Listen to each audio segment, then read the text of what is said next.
Now, the greatest radio shows of all time. Suspense. The Shadow Node. Washington calling David Harding, counter-spy. Classic radio theater. The Great Gildersleeve. Fibber McGee and Molly. Dragnet. Gunsmoke. The Lone Ranger. Now, step back into our time machine with your host, Wyatt Cox. Good evening, friends of the Inner Sanctum. An episode of Box 13 starring screen star Alan Ladd as it was originally broadcast on July 24th, 1948. This episode entitled The Perfect Crime.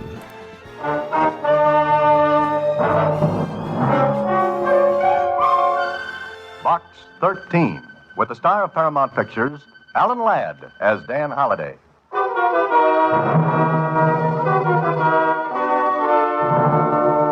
My dear Mr. Holliday, I do not address you as Box 13 because, having seen your advertisement, I was intrigued and found out who you are.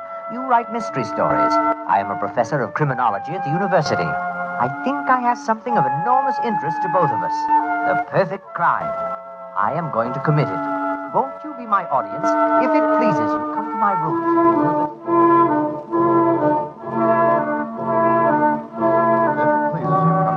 at the university. Sincerely, Dr. John Dobbs. At first, I wasn't sure whether the letter was on the level or not. Then, when I saw Dr. Dobbs, I was sure it was. And he did commit the perfect crime. Almost. And now, back to Box 13 and Dan Holliday's newest adventure, The Perfect Crime.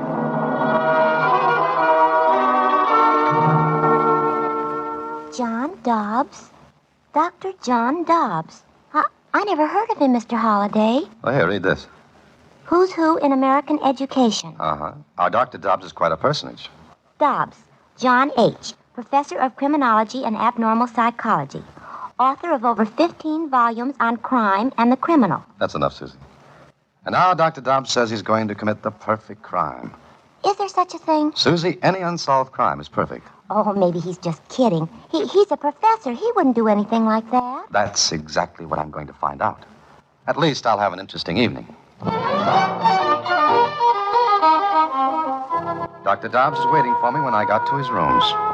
He was a harmless, pleasant-looking man of about, 65. He smiled shyly as he greeted me. Hi, I'm so glad you came, Mr. Holliday. How long can you stay? All evening, my time is yours. Wonderful. You think I'm a little crazy, don't you? Well, aren't we all? Oh, I suppose so. But let's discuss the perfect crime. Now, what is a perfect crime? One that isn't solved. Yes, of course. But 9 times out of 10, the crime isn't planned. I'm speaking about a planned murder, perfectly executed and perfectly hidden. Dr. Dobbs, you're a great man in your field. Therefore, you should know that no one ever gets away with it. Oh, why not? Because there's always some clue, some minute trace that leads directly to the murder. Oh, true. But suppose there were no clues, none at all. Ah, but you're leaving out an important factor. And that is? The body. It's hard to get rid of a body. Dr. Crippen was trapped. Trapped because police found the body of his wife in the basement. Yes. But suppose a body could be destroyed altogether. Well, it's never been done. With today's scientific police laboratories, even the tiniest clue can be built up enough to convince a jury. Yes, that's very true. But suppose the body of the murdered person were never found. It always has been. Oh, granted. But suppose it were not. There'd be absolutely no proof of murder. Ah, my point exactly. Now, just a minute. First, you have to find a victim. One who isn't even remotely connected with you. Then you have to kill him. Yes, go on. Then, having found your victim and killed him, you have to get rid of his body altogether. Those are the conditions, yes. So, after those conditions were fulfilled, you'd have to escape detection and final punishment. And your argument is that with those conditions, the perfect murder would have been committed. Yes. Suppose I told you I can do it. You're asking me to believe the impossible. First, you're a famous man. It's hardly likely you'd risk everything you've worked for just to satisfy an insane whim. Now, go on. Secondly, I don't believe you're serious. But I am. Mr. Holliday, I'm a very sick man. My doctor gives me 3 months to live. Oh, I'm very sorry. It's no matter. Perhaps he's wrong. No, I know he's right. Then what does it have to do with what we're talking about? Perhaps nothing, except that I'm very tired. I spent a lifetime with books and study and students. I'm a crusty old bachelor. I suppose now I want some excitement. Even my name is prosaic. John Dobbs. Dr. Dobbs, I still don't think you're serious. Maybe you're kidding me for some reason I haven't been able to see or even guess at. No, I think I refuse to believe you. What are you laughing at? At what you said. I don't understand. You refuse to believe me. That's right. Is that funny? Yes, because you see, Mr. Holliday, the fact that you refuse to believe me is part of my plan.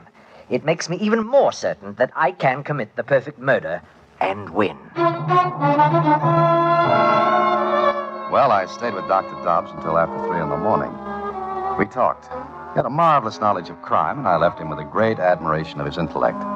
Then 3 days went by. I heard nothing from him until one day at the office. Hello? Mr. Holliday, please. Dr. Dobbs calling. Oh, just a minute. Mr. Holliday, Dr. Dobbs calling. Oh, okay, thanks. Hello. Mr. Holliday, how are you? I'm fine, and you? Oh, pretty well.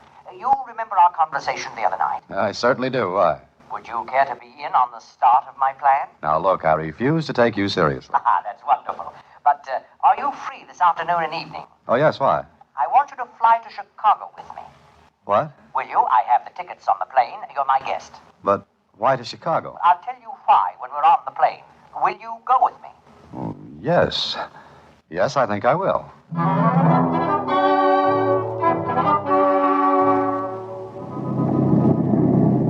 Do you like to fly, Mr. Holliday? Oh, I love it, do you? Oh, yes. It gives me a great sense of exhilaration. I'm untouchable up here. Why are we going to Chicago, Dr. Dobbs? Here, read this newspaper account of a murder. Police are at loss for clues in the Carolyn Standish murder case.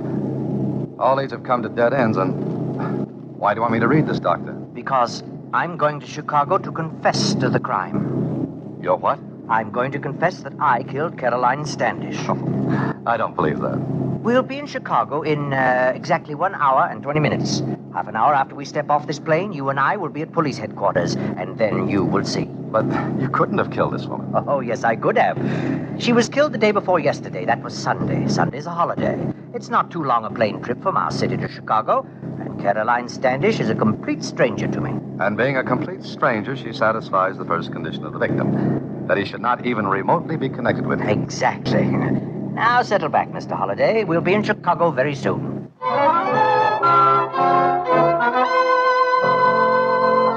All right, now, let me get this straight, Dr. Dobbs. You say you killed Carolyn Standish. Yes, I killed her, Lieutenant. And you say your name is Holliday. That's right. Mm-hmm. Well, Dr. Dobbs, we've checked on you since you first came in here an hour ago. We've got quite a bit on you. Your books, for one thing. I've enjoyed those. Now, suppose you tell us how you killed Carolyn Standish. It's very simple. I shot her. Oh? What kind of a gun? A .38 caliber. That was in the newspaper. I know. Mr. Holliday, what do you know about this? Oh, nothing, except that Dr. Dobbs asked me to come here with him. I see. Well, you can both go home. Thank you, Lieutenant. It's not very often that a murderer is sent home scot-free. Why are you letting him go, Lieutenant? Look, Carolyn Standish was killed with a .38, yes. But 2 hours ago, we found the killer. He had the gun in his possession. Oh. Then I am free to go. As fast as you can get out the door. Thank you. Come along, Mr. Holliday. I'm afraid the lieutenant has his killer, and it doesn't seem to be me. So we'll go back home. And then? I'll get in touch with you again.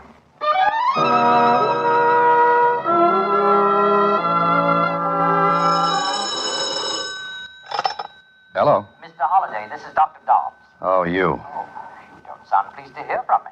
Where are we going this time? So you guessed, eh? Guess. Guessed what? That I'm going to Philadelphia to confess to a murder there. You're going to do what? The same thing I did in Chicago. Will you come along? Oh, no, thank you. Very well, very well. But I'd suggest you keep reading the newspaper. You may see some very startling developments. Goodbye.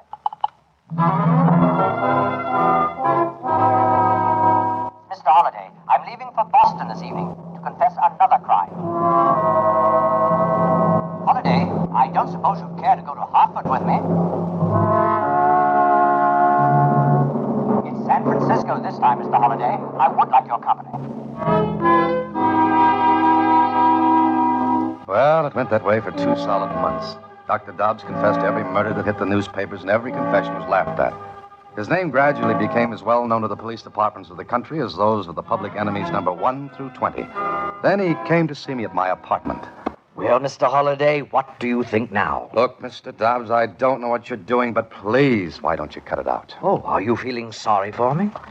Look, every one of these newspapers has your name in it. You made a laughingstock of yourself. Oh, does that concern you? Yes, it does. I admire you. I've read your books and I've talked with you.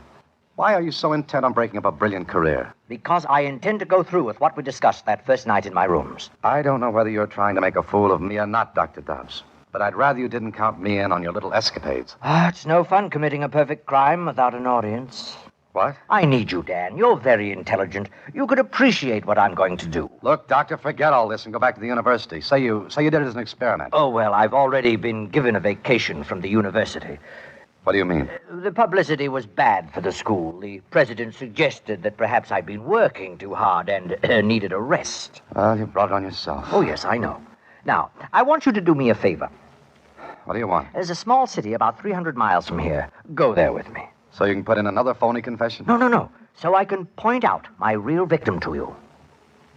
Say that again. I want to show you my victim, the man I am going to kill, the man whose body will never be found, and the crime to which I am going to confess, this time legitimately. I don't believe you. Please, now, go to the town with me.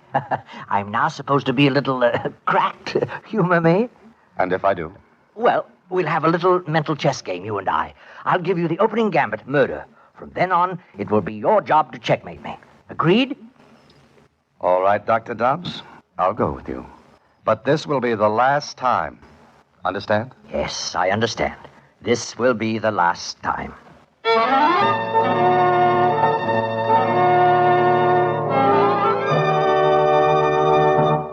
July 24th, 1948, Box 13 on Classic Radio Theater with Wyatt Cox. Now on Classic Radio Theater with Wyatt Cox, more of Box 13 starring Alan Ladd, July 24th, 1948. Now back to The Perfect Crime, another Box 13 adventure with Alan Ladd as Dan Holliday.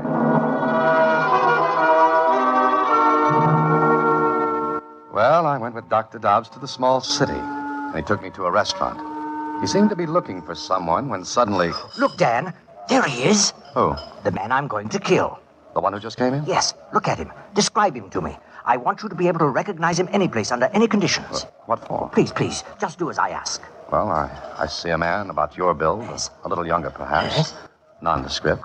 His name is Alexander Ferris, and he's a buyer for one of the department stores here. How do you know all this? I looked all over for a victim, and then one day I saw him in our city. I followed him, found out he lives here. Oh, he doesn't even know he's going to die. Dobbs, let's cut out this nonsense. But it's not. Ferris is a bachelor. He lives in a boarding house. Once a month, he takes a trip to our city to buy for the store here. Go on, you're not finished. No, I'm not.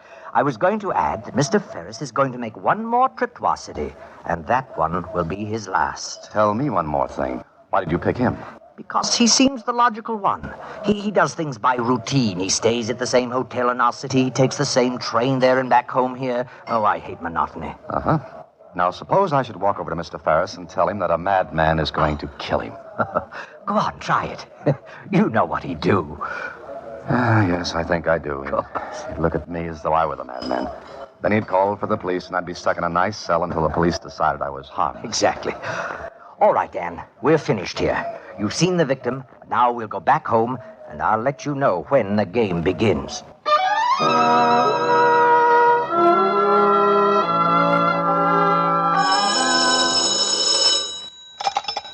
Hello? Mr. Holliday, please. Oh, just a second. Mr. Holliday, it's that man again. Dobbs? Uh-huh. Okay, give me the phone. Here. Hello. Look, Doctor, let's call off this race. I'm getting tired of it. Mr. Holliday, Alexander Ferris leaves his town this afternoon. He will arrive here at 7:30 this evening on the Lakeshore Limited. He will go to the Barrett Hotel. He will never leave there alive. Goodbye. Hello. Hello, Dobbs. Hello. What did he say this time? Same thing, still harping on the perfect crime. Do you think he means it? He's got me over a barrel. I don't want to believe him. Sometimes I don't, but... But what? There's something earnest about him when he talks about it. Well, I can't take a chance. I'm going to keep my eyes on Alexander Ferris. I decided to warn Ferris, so that evening I met the Lakeshore Limited. I tried to get to him, but before I could, he hurried into a taxi. I grabbed the first empty cab I could find and went to the Barrett Hotel. Ferris had already registered and was disappearing into an elevator. I ran across the lobby, but the elevator door closed and Ferris was gone. I got his room number, 708. Took an elevator. We were just passing the 5th floor when... Those were shots. And they came from the 7th floor. I missed my guess. I didn't miss it because on the 7th floor... All right, back to your rooms. Go on, everybody. Go on. You too. You're the house detective? Yeah, who are you? My name's Dan Holliday. Did those shots come from this room? Yes, they did. Dobbs. Hello, Dan. What's happened? Look, I'll take care of this. Of course, but the shots came from that room. I know, because my room is next door. You're next door? Yes. Since I left the university, I've been living here. The house detective will verify that. Sure. But that's got nothing to do with this. Hadn't you better get inside the room and see what's happened? This is my job. But since you stuck your nose in, stay right with me. Have you got a passkey? Yep. You can still smell the powder from the shots. Yeah. And where's the guy that came in here? Look in the bath. Close that door. Now, you two stay right there. I'm going to give this place a look-see. Something fishy here. So your curiosity got the better of you, eh, Dan? You're next door, huh? Yes, convenient, isn't it? Where's Ferris? He's dead. You shot him, I suppose. I killed him, yes. I saw him get on the elevator and come up here. All right, you saw that. What then? Where is he? I don't get this. There ain't a sign of the guy anyplace. But there's his hat, top coat, and valise on the bed. Which proves he came in here. The bellboy will verify it if he came in here. All right, let's ask the bellboy. I'm running this until the police get here. Well, by all means, call the police. Dr. Dobbs, would you mind if your room was searched? I was going to suggest it myself. There ain't no fire escape. Nobody fell out the window. And nobody's here. Oh, please, let's look in my room. Then you can question the other guests on this floor. Okay. Come on, you two. Out of this room. Well, Dan, what do you think now? I don't know. Maybe I've stopped thinking. Well, the case was a sensational one. 2 shots fired, no body, and no Alexander Ferris. 2 days later, Dr. Dobbs visited me in my apartment. Well, Dan, have you made any headway? I'm not trying. Oh, yes, you are. It intrigues you, doesn't it? It's a hoax. The whole thing is a hoax. Not the whole thing, Dan. I give you my word of honor that I killed Ferris. Will you tell the police that? I already have. I confessed. You what? But they laughed at me. You see, I'm known now as a crank. I confess to all murders. Where is Ferris's body, Holiday? How did I get it out of the room? You didn't. You couldn't have. The other guests rushed to the doors after the shots. The only stairways are at the ends of the corridor.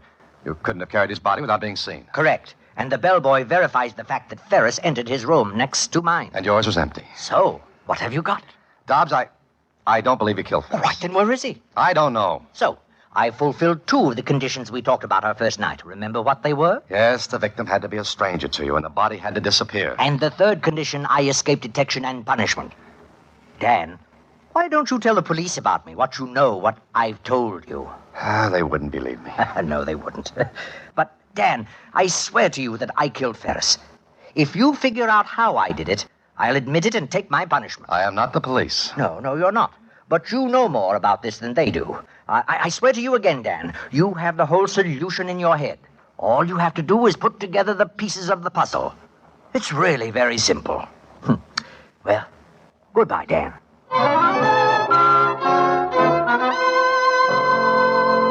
Mr. Holliday. Mr. Holliday. Oh, I'm sorry, Susie. I was daydreaming. About Dr. Dobbs? Dobbs. Gee, I think it's some kind of a joke. There just isn't anybody. They've been looking for almost a week now. That's what bothers me. Ferris is missing. He left his hometown, took the train, came here. I saw him, Susie. I saw him then. No Ferris. And the police won't believe Dr. Dobbs. Or me. Kling thinks I'm in the same class as Dobbs. I know. Oh, well, thanks. There's got to be an answer, though. No one, not even an admitted genius such as Dobbs, could kill a man and do away with his body. But there isn't a trace. Look, Dobbs had about 15 seconds to kill Ferris and then hide the body. Yes? What were you going to say? I'm not sure. Dobbs said I had the whole solution in my head. Susie, ever see a magic act? Magic act? Oh, you mean a magician? Sleight of hand? That's right. Sleight of hand, illusions. Now you see it, now you don't. Watch the little lady disappear from under your very eyes. Keep your eye on the magician and miss how the trick is done. I don't know what you're talking about. I'm not sure I do, but I've got an idea. Susie, we're going to send a telegram. Where to? To Alexander Ferris's hometown, to the chief of police. But that's been done. You know that. Sure I do. But the other telegrams were about and concerning Ferris. Well, what's yours going to be? About a perfect stranger. July 24th, 1948, Box 13 on Classic Radio Theater with Wyatt Cox. You ever make a change and then think, why didn't I do this years ago? Well, that's how people feel about switching to MediShare for their health care, especially now with inflation the way it is. People are very happy with the savings. Most families save about $500 a month when they switch. It's a huge help when prices are going up so fast in so many other areas. And MediShare's customer satisfaction rate is double that of health insurance. It's just a different experience, and people really like that. MediShare is an alternative to health insurance. It's a community of Christians who share each other's healthcare bills, and it's been going strong for over 25 years. It really is the gold standard, the most trusted name in healthcare sharing. Find out why people love it, find out why they rave about the customer service, and find out how good it feels to save some money right now. They're super easy to talk to. Here's the number, 833-34-BIBLE. That's 833-34-BIBLE, 833-34-BIBLE.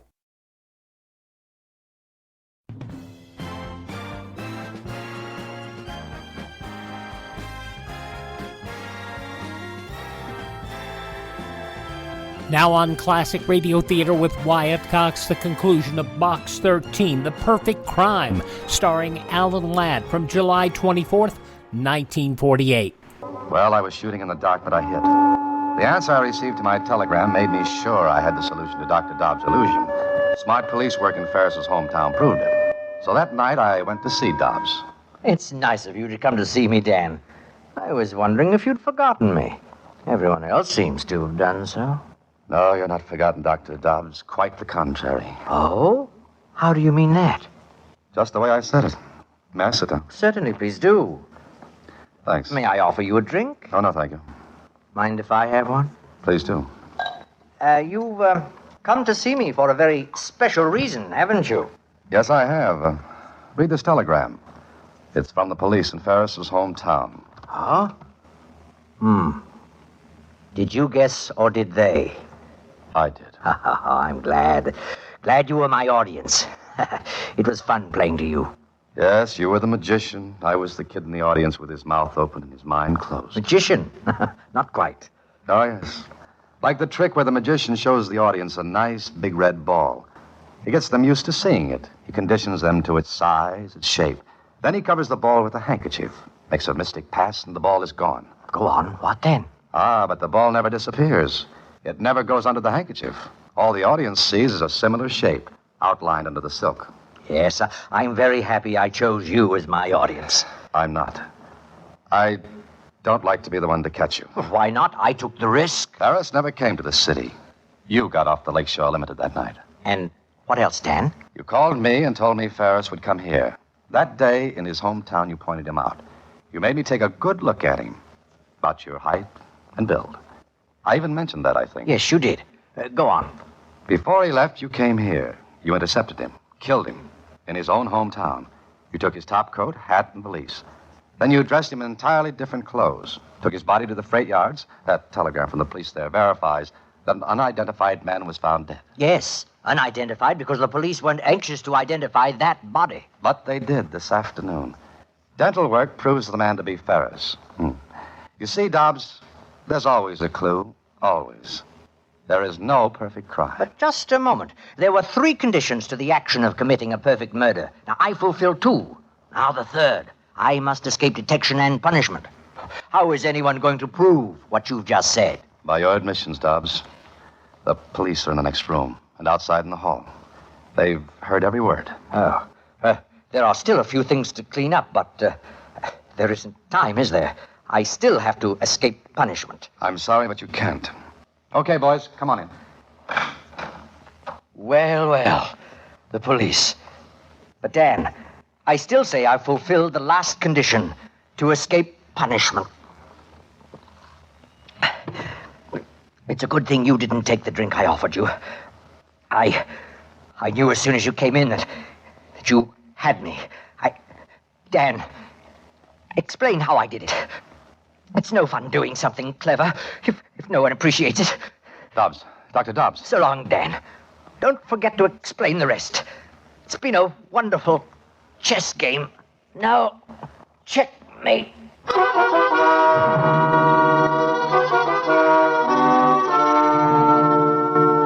But how did he kill Mr. Ferris in the hotel? I told you. He didn't, Susie. He killed Ferris in the man's own hometown. You see, I thought I'd followed Ferris to the hotel from the station, but I had followed Dobbs. And then? Very simple. Dobbs had reserved a room next to Ferris's. Then, disguised as Ferris, he went into the room Ferris had reserved. Dobbs took off the top coat, hat, put the valise on the bed, fired 2 shots, blanks, then slipped quickly into his own room. Do you see?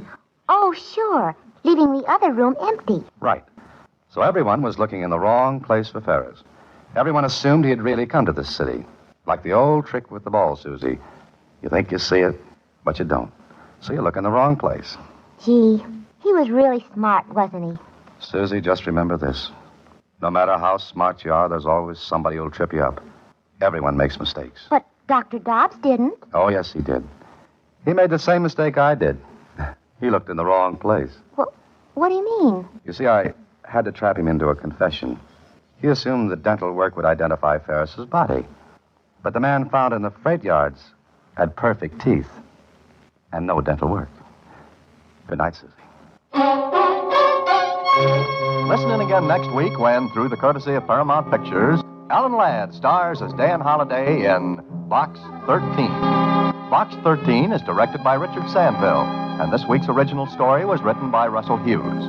Original music is composed and conducted by Rudy Schrager, and the part of Susie is played by Sylvia Picker.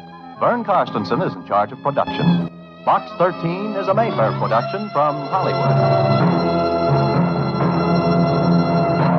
Watch for Alan Ladd in his latest Paramount picture. July 24th, 1948, Alan Ladd, Box 13 on Classic Radio Theater with Wyatt Cox. We've had some requests from our friend Jeff Stein for an episode of Challenge of the Yukon. We've had a couple of them. Here's one from July 24th, 1945. Skipper. The Challenge of the Yukon. On, King! On, you Huskies! Wonder Dog King, swiftest and strongest of Eskimo lead dogs, blazes a trail through storm and snow for Sergeant Preston as he meets the Challenge of the Yukon. Sergeant Preston was typical of the small band of Northwest Mounted Police who preserve law and order in the new Northwest country, where the greed for wealth and power led to frequent violence and bloodshed. But in spite of the odds against them, Sergeant Preston and his Wonder Dog King met that challenge, and justice ruled triumphant.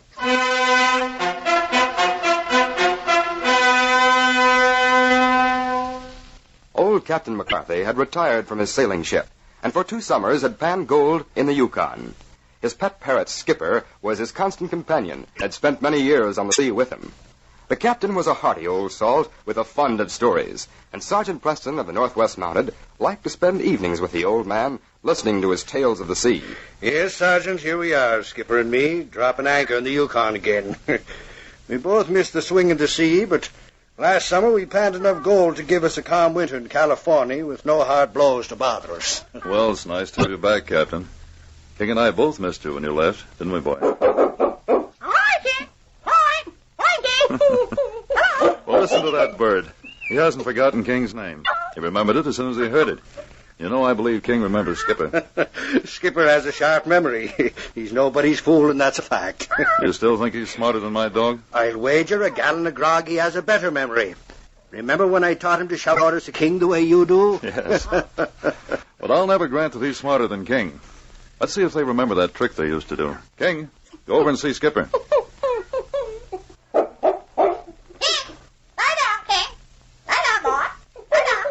I told you that bird had a memory. But look at that. King remembers, too. He's lying down in front of Skipper. You know, I think my dog is just as smart as your parrot, Captain. And I wouldn't put it past you to have rehearsed him before we got here, you old fraud. Hat, Skipper. Get my hat, King. You see? Skipper remembers that, too. Well, blast my eyes. Look at that, will you? The dog is lugging him your hat. I told you so, Captain. Guess we never will settle the argument as to which is smarter, your parrot or my dog. They're both clean-timbered and good shipmates. I'll hate to see summer come to an end. King and I missed you and Skipper when you left last year. And if it weren't for Skipper, I'd stow my duffel here for the winter. But he can't stand the cold. He used to be tough as new hemp, but he's getting a bit rusty in the joints like me. Well, more company coming aboard. Ahoy there, Doc. Step in. Hello, Captain. Sergeant Preston here. Oh, hello, Sergeant. How are you, Doc? They told me I'd find you here. Oh, that's quite a bird you have, Captain. Quiet, Skipper. Take some slack in your jaw tackle before I heave you overboard. Now maybe we'll have a calm for a spell and hear what you're saying, Doc. I wanted to see you, Sergeant Preston. A very serious thing has happened. Yes? A bad epidemic of smallpox has broken out in the Indian village. Smallpox? That is serious. An Indian boy who used to work for me came in with it. He says many of them are sick and some have died. I'm afraid it'll spread into town if we don't do something about it at once. All have to be vaccinated, and those who already have it, isolated. That's just the trouble, Sergeant. You know these Indians, superstitious, frightened. If I attempt to vaccinate them, they'll disappear into the woods and spread the disease worse than ever. Yes, I know. I may be able to convince them. I had the pox once. My chin whiskers hide the scars. Lost half my crew with it. But Skipper and me come through. You were lucky. Another thing is to try to make them destroy the furs they're planning to trade. They're contaminated and they'll spread the disease everywhere. We might organize a committee of miners. But I don't like trouble with the Indians. Using force won't do. I'd hate to risk it. Hi, King! Hi! Come here, King! Come here! Is that parrot calling your dog? It's a trick we taught him. Smart pair of lubbers they be, too. They'd make quite a vaudeville act. Yes. Vaudeville act. Doctor, I just thought of something. Yes? Captain, you say you had the smallpox once. Would you be willing to go to the Indian village with us? Well, if I could help any. My timbers are rotten a bit, but I calculate I could still lay into it with a belaying pin. We wouldn't use force. We'd use your parrot. Skipper? What do you mean? Doctor, have you ever seen a totem pole in the Indian village? No, they have their medicine man. I never go near the place. There's a totem pole in front of the chief's lodge, and Skipper looks just like the figure on top of it, a beaked bird. Well, what's that got to do with the pox? The Indians have never seen a parrot. I think Skipper's the first one that's ever been in the Yukon. And I saw to it they didn't see Skipper. They'd want his feathers for their heads. I never let an Indian get a look at him. They wouldn't hurt him if they thought he was a spirit. Spirit? The spirit on the totem pole. Coming to tell them how to drive the sickness from their village. But how could you Captain, how long would it take Skipper to learn how to say, burn furs? I can teach him anything in a half a day, just by repeating and repeating. We'll start right now. I'll spread the word to the Indians tomorrow that a strange talking bird has come to them.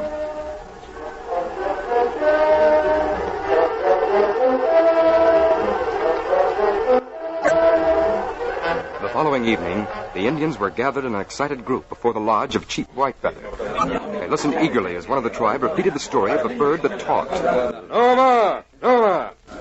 Police, him say bird come over many waters. Look like Naka on totem pole. Talk like man. Maybe come drive evil spirit from village. Black Hawk want make talk. Black Hawk speak. Me, Black Hawk, big hunter, got many fur. Black Hawk say white man play trick on Indian, maybe steal furs. Black Hawk say bird is white man trick. Me say kill bird. White buffalo say Black Hawk not full Indian. Him part white. Him not true son of Naka. Him not know. Chief Whitefeather say make bird welcome. If him not Naka, then we kill him. Make bird welcome. We see him. Look, white man come now.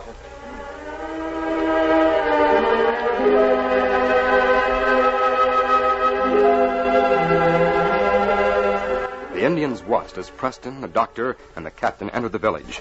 The old captain made an impressive picture with his seaman's cap, his white beard, and the brilliantly colored parrot perched on his shoulder. King stayed at Preston's side as the Maori talked in low tones to the captain. Is that box of vaccine still tied to Skipper's leg, Captain? He keeps trying to cast it adrift. Lay away from that box, you son of Satan, or I'll slit you from clue to earrings. All right. Lay off, you lovers. Lay off. Stow your chatter, Skipper. Act like a totem pole. I hope this works, Preston. As well if we handle it right, Doc. Look, there's White Buffalo. King, stay close, boy. Bird red. Green like Naka. Him, Naka, you think? Him maybe drive out evil spirit? That white man trick. Him paint bird to look like Naka. White man bring bird from over many waters. Him talking bird. Welcome to village. Bird is happy that you make him welcome, Chief Whitefeather. Him look like Naka. My people sick. Many die. Maybe him spirit sent to help. He will tell you what to do. He talks in the strange tongue of many waters. Tell Naka we listen. Bird will speak. Him talking bird. Be still. Let bird speak. Skipper, say something, you lover. If you ever lose your jaw tackle, do it now.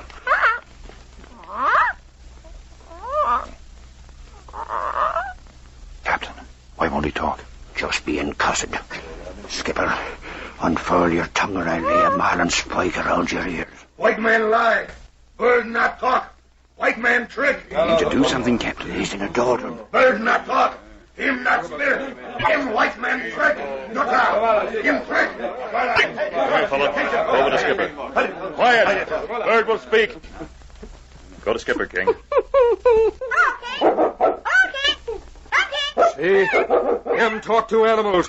Him talk to dogs. Lay down, King. Lay down, boy. Lay down. See? The dog obeys him. Him spirit of Naka. Big dog do what bird say. Him Naka. Animal know what Naka say. Dog lie down for Naka. Him not Naka.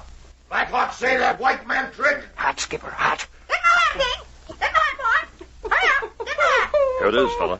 See? Dog do what bird say. Him Naka. Animal obey Naka. My people do what Naka say. Him drive evil spirit away. Naka protect his children. The bird will tell you what to do. Lay it off, you lovers. Lay it off. All hands on deck. Way up she rises. What him say? He talks in the language of many waters. Man of the sea will tell you what he says. What have to hang Really do it, you scurvy lovers. Tell us what the bird says, Captain. He says to scratch his picture on the arms of all the people in the tribe. He has a magic needle. This will drive away the evil spirits. Where is magic needle? See, Chief? On his foot is a box. Tell your people what to do. Moyanka!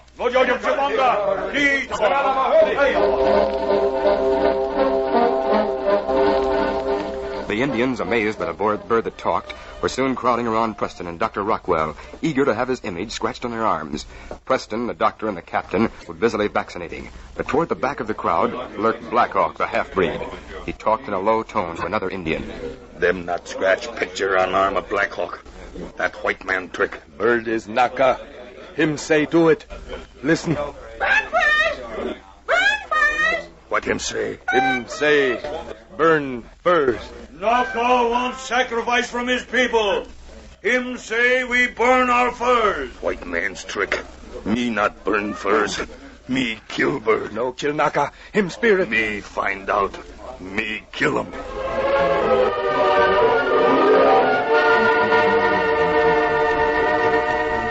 King was lying quietly beneath the low branch of the spruce tree on which Skipper was perched. He raised his head as he saw the furtive figure of Black Hawk creeping toward the tree, and a low growl rumbled in his throat. Suddenly, the half-breed sprang toward Skipper, but King sprang even faster. Me show him. Help! Devil dog! Him kill Black Hawk! Help! Take him away! Help! Dog protect Naka. Black Hawk try kill bird. Help! Take dog off! All right, King. Get back, fella. That breed was trying to scuttle Skipper. Why, you devil and buzzard, I'll keel haul you No, back. Captain. Let him alone. Get up, Black Hawk. I'm afraid. Take dog away. Let him alone, King. Get up. I won't let the dog hurt you. Look, Black Hawk's face. Evil spirit come. Oh, no. Yes. Black Hawk, you'd better get to your cabin at once. The evil spirit has come to you. He's got smallpox.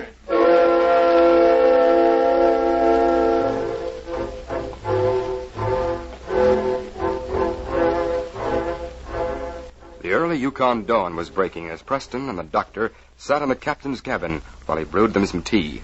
That was a good night's work, Preston. Vaccinating the whole tribe. Yes, it was, Doctor. Saved a bad epidemic. The lubber sure done what the skipper said. It was wonderful the way that bird learned to say burn furs so quickly. Burn furs! Burn furs! Oh, yes, Skipper. That was good work getting those furs burned. Look at King, will you? He just as much as says you can't give Skipper all the credit. If it weren't for him, I'd have lost my shipmate. Yes, King, old fella. You did a fine job tonight. Good work, boy. Good work, King. Good work.